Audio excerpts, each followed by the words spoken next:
Hello everyone, my name is Meyya Meyyappan. I'm from NASA Ames Research Center in Silicon Valley, California. I have been working in the field of nanotechnology for about 20 years. Many years ago, I used to teach a 3-unit course at Santa Clara University in Silicon Valley. The course was titled Introduction to Nanotechnology, and it was taken by engineering students. What I'm going to do here in this lecture series is to start with the Introduction to Nanotechnology in the first section, and then later on I will follow up with more details on materials and then applications. The first lecture is titled Nanotechnology, the Next Frontier.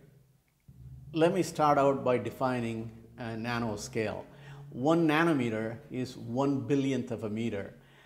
So in this slide, I have a number of different objects like a girl and a cat, a football, and human hair. You can look at them, they're all of different size. Like a girl who's 4 feet is 1.209 meters or 1.209 billion nanometers. Likewise, a human hair is 10 nanometer wide on average. DNA is 2.5 nanometers wide, and if you stack 10 hydrogen atoms side by side, that is 1 nanometer. So these objects give you an idea what 1 nanometer is and what nanoscale is. So what is nanotechnology? It is about making useful things by manipulating matter at the nanometer length scale, which is 1 to 100 nanometer. But it is not just about length scale. It is not enough to meet the length scale criterion 1 to 100 nanometer. More important is to take advantage of these unique properties that arise because of the nanoscale and then doing something useful with it. So the useful object that you make, that can be nanoscale, or it can be even micro or macro scale. Nanoscale itself is not a human scale. So for something to be useful to you, ultimately the object might have to be micro or macro scale. So it is all about making useful things by taking advantage of the unique properties that happen because you are going to the nanoscale. So what is so special about nanoscale? First of all, nanomaterials have a very large surface area for a given volume. Just to figure that out, take a cube of size A, and the volume is A raised to the power 3, or A cubed. Now you cut that cube into 2 halves. All of a sudden now you introduce 2 extra surfaces. So the surface area has slightly increased. And then these 2 pieces, you cut them further, and the volume would remain the same. However, you increase or you expose more surface and you increase the surface area. If you keep on repeating this a million times, a billion times, you can see that the total volume remains the same. However, the surface area has increased enormously. That should give you an idea that the nanomaterials have a very large surface area for a fixed volume. Another way of explaining it is if you take a 30 nanometer iron particle, it has 5% of its atoms on the surface. On the other hand, a 3 nanometer particle has 50% of its atoms on the surface. The atoms which are exposed on the surface side, they are not bonded to any other atom, and they are much more active compared to the atoms in the bulk. Also in the nanoscale, quantum mechanics plays a key role. So these are all some special attributes of nanoscale. Do properties indeed change when you go from bulk to nanoscale? The answer is, of course, a resounding yes. Physical properties change. For example, melting point, specific heat, even color. All of these things change when you go from bulk to nanoscale. Chemical properties change, electrical properties change, magnetic properties change, mechanical, optical, all these properties change when you go from bulk to nanoscale. Just to give you an idea, melting point of any metal or semiconductor or any of the materials, so we know what the bulk melting point is. In the case of gold, it is 1064 degrees centigrade. However, if you have a 10 nanometer gold particle, it melts at a much lower temperature, couple of hundred degrees lower than the bulk melting point of 1064 degrees centigrade. Gold, as we know, is yellow in color. On the other hand, the small size gold particles, depending on the diameter of the gold particle, exhibits in a different color. Ruby glass contains very finely dispersed gold particles added during the glass making process. So gold, in terms of small particles, gives a ruby color to the pottery. So likewise, silver and many other metals, when you go from bulk size to very small particles, the color changes depending on the particle size. So you wonder, isn't nano all the same as chemistry? Atoms and molecules are generally smaller than a nanometer, and that's what we study them in chemistry. In contrast, solids with infinite array of bound atoms, that's what we study them in condensed matter physics.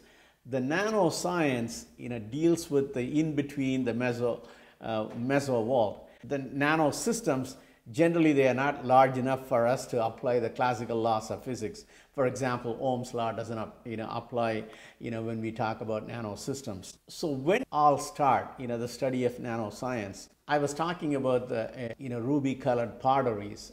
The Chinese pottery makers used to make centuries ago by adding nanoparticles of gold and making ruby colored vases. So there are, anecdotally, there are many examples of using nanoparticles in many applications throughout centuries. But in all those cases, it was all empirical data, and people did not understand anything about nanoscience or nanotechnology. But in the modern days, Richard Feynman, the Nobel laureate, he gave a very famous lecture at Caltech in 1959, titled "There is Plenty of Room at the Bottom." That's what many people think of as the beginning of the nanoscience. Then IBM in Zurich, scientists there invented the scanning tunneling microscope, which enabled people to look at surfaces at atomic level. Finally, in the year 2000, the US National Nanotechnology Initiative was announced by President Clinton. That was a time the study of nanoscience and nanotechnology has started exploding, first in the US and then all across the globe. Now I want to introduce a few of the nanomaterials. One of the first I want to talk about is the carbon nanotube. So this belongs to the carbon family. Graphite and diamond are familiar forms of carbon. Everyone knows about diamond, and the graphite and diamond are something that we studied in our undergraduate physics and chemistry classes. The carbon nanotube is a tubular form of carbon, and the diameter can be as small as 1 nanometer, and the length it can be few nanometer up to even millimeters. So the carbon nanotube is like a single layer of graphene sheet folded into a tube. And you take a look at the picture I have here on the left side. So that is a single layer of graphite sheet. And if you start rolling it like you would roll a cigar, you will get a carbon nanotube. Again, you can actually roll this graphite sheet from left to right, then you get one type of structure. Or you can roll this graphite sheet from top to bottom, you will get a different type of structure. So if you were to roll this arbitrarily diagonally, then you can assign a vector called m, n. So this vector basically is a way to describe what the structure of the carbon nanotube is like. When this m minus n divided by 3 is an integer, the carbon nanotube will have metallic properties. When this m minus n divided by 3 is not an integer, then the carbon nanotube will exhibit semiconductor-like properties. So this is a unique situation where a carbon nanotube can be metallic or semiconductor, depending on its structure. Interesting properties of carbon nanotubes. The carbon nanotube is extraordinarily strong. It is 100 times stronger than steel, but it only weighs about 1/6 of steel. As I mentioned just a minute ago, a carbon nanotube can be metallic or it could be semiconducting. Also, the carbon nanotubes exhibit a very large surface area. For example, 4 grams of carbon nanotubes has the same surface area as one American football field. The nanotubes exhibit very high electrical conductivity, and they also exhibit very high thermal conductivity. Another nanomaterial which has captured the imagination of the research community is graphene. Graphene is just 1 atom thick, 2-dimensional material. So the graphene is the one atom layer. This is the one that you roll in order to get a carbon nanotube. So the unfolded carbon nanotube is graphene. So as you can see, this is like a honeycomb crystal lattice. Electrically, it can be a semi-metal or it could be a zero band gap semiconductor. The conductivity of carbon nanotube is very high. It's even higher than that of silver and many other metals. So the single layer of graphene is very highly opaque. It absorbs only 2% of the white light. The Young's modulus is 1 terapascal, so it's an extraordinarily strong material. So for the interesting properties, which are both mechanical and electrical properties, graphene and carbon nanotubes have been explored for a variety of applications in the past decade. I will talk about some of these applications in the next lecture. There are a few other nanomaterials. The first one of them is nanowires. We can make actually any material in the periodic table in the form of a nanowire. It could be silicon or germanium, tungsten, aluminum. All of these materials have been used, for example, in semiconductor manufacturing in the form of a thin film. Silicon in the form of a thin film is the backbone of all the semiconductor chips that we have. Germanium is an alternative material, again used in semiconductor manufacturing. Tungsten, aluminum, tantalum, so these are also some of the materials used in semiconductor manufacturing, but they're essentially deposited in the form of a 2-dimensional thin layer. Now all these materials can be grown in the form of a nanowire, which is actually 1-dimensional. Again, nanoparticles and nanopowders are another form of nanomaterials. Then there is a class of nanomaterials called dendrimers.